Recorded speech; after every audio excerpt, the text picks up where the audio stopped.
So I was doing some searching the other day, and in my search I stumbled upon the World Economic Forum, and there is an interesting article on there.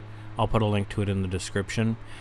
This article has been written by someone that goes by the name of 𝐒𝐮𝐩𝐸𝐿, who is a member of Parliament of Denmark, who is a member of the World Economic Forum. So it starts off with, "Welcome to 2030, I own nothing, I have no privacy, and life has never been better." And obviously that's written to be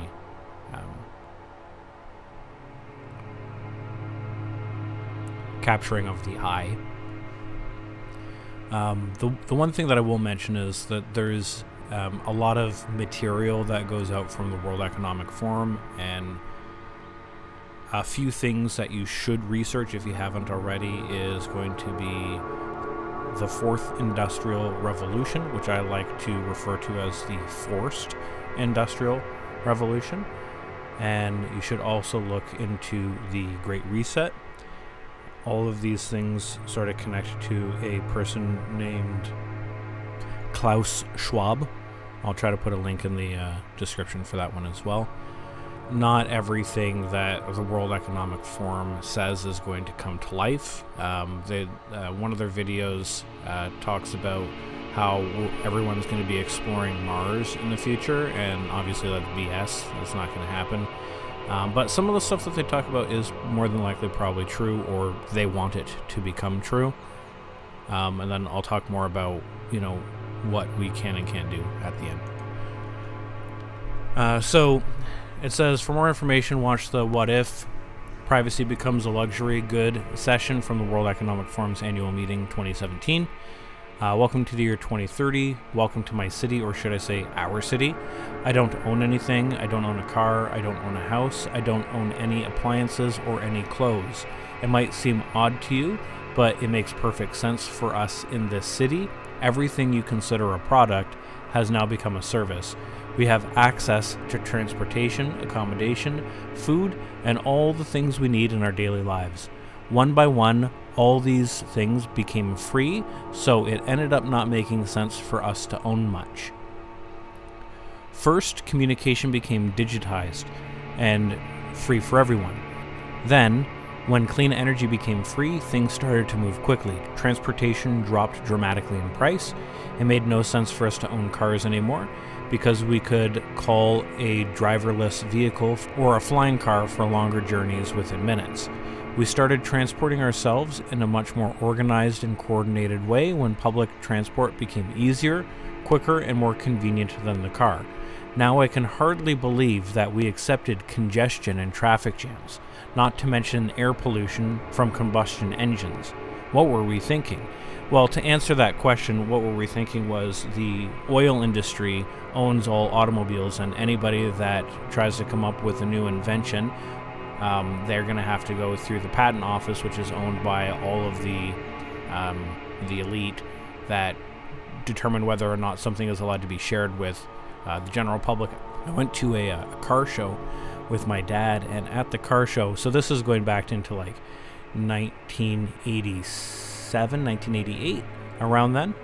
And there was a car show, and at that car show in 1987, there was a fully solar-powered vehicle. It didn't look, all that nice, but the point is, back in 1987, there was the technology to have a vehicle fully powered by the sun. And what happened with that technology? It doesn't make money, and the oil industry doesn't profit from it, so that person isn't allowed to use their creation. Moving forward. Sometimes I use my bike when I go see some of my friends. I enjoy the exercise and the ride. It kind of gets the soul to come along on the journey. Funny how some things never seem to lose their excitement. Walking, biking, cooking, drawing, and growing plants. It makes perfect sense and reminds us how our culture emerged out of a close relationship with nature. There's a lot of documentation, especially by William Cooper about the environmental movement. You should look into Alice Bailey and the United Nations and Lucifer Trust in regards to that. It all ties back to Satanism. But anyways, moving on. Environmental problems seem far away. In our city, we don't pay any rent because someone else is using our free space whenever we don't need it. My living room is used for business meetings when I'm not there. Once in a while, I choose to cook for myself. It's easy. The necessary kitchen equipment is delivered at my door within minutes, since transportation became free. We stopped having all of these things stuffed into our home. Why keep a pasta maker and a crepe cooker crammed into our cupboards? We can just order them when we need them. This also made the breakthrough of our circular economy easier. When products are turned into services, no one has an interest in things with a short lifespan. Everything is designed for durability, repairability, and recyclability. The materials are flowing more quickly in our economy and can be transformed into new products pretty easily. Environmental problems seem far away, since we only use clean energy and clean production methods. The air is clean, the water is clean, and nobody would dare touch the protected areas of nature as they constitute such value to our well-being. In the cities, we have plenty of green space and plants and trees all over. I still do not understand why in the past we filled all free spots in the city with concrete, and the reason why that is because the government is a corporation, and if the government wants to destroy wildlife to put a building or a parking lot there, they're going to. And if you try to stop them, they're going to shoot you with rubber bullets in the wintertime and shred your armor to pieces. The death of shopping. Shopping. I can't really remember what that is. For most of us, it has turned into choosing things to use. Sometimes I find this fun, and sometimes I just want the algorithm to do it for me. It knows my tastes better than I do by now. When AI and robots took over so much of our work, we suddenly had time to eat well, sleep well, and spend time with other people. The concept of rush hour makes no sense anymore, since the work we do can be done at any time. I don't really know if I would call it work anymore. It is more like thinking time, creation time, and development time. For a while, everything was turned into entertainment, and people did not want to bother themselves with difficult issues. It was only at the last minute we found out how to use all these new technologies for better purposes than just killing time. They live different kinds of lives outside of the city.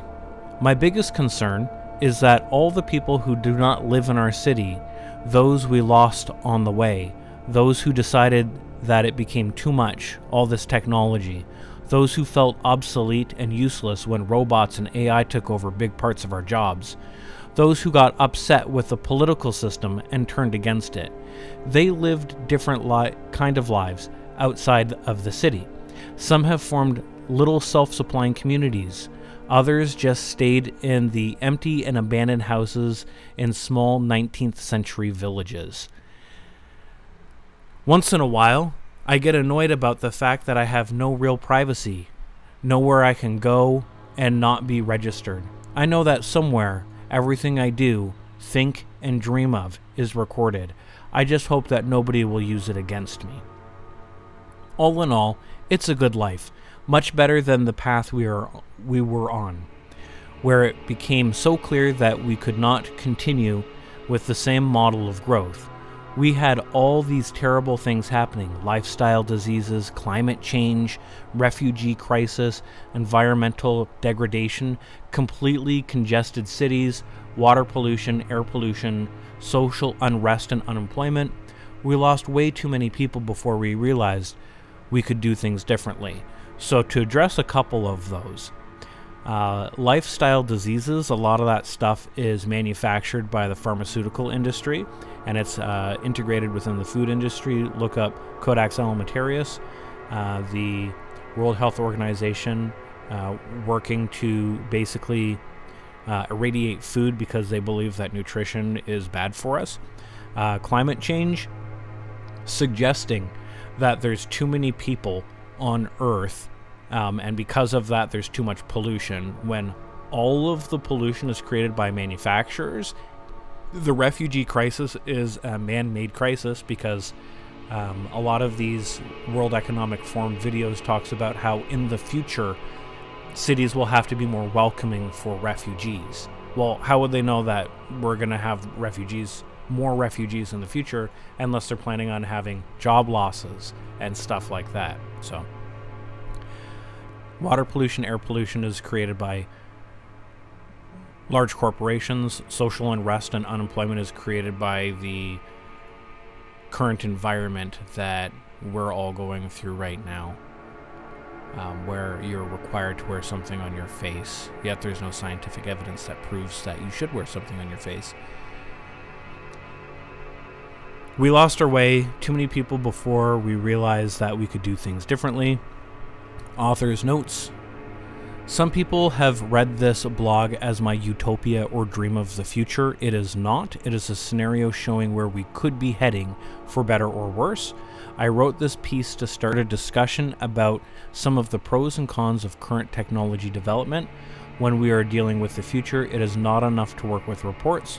We should start discussing in many new ways. This is the intention of this piece.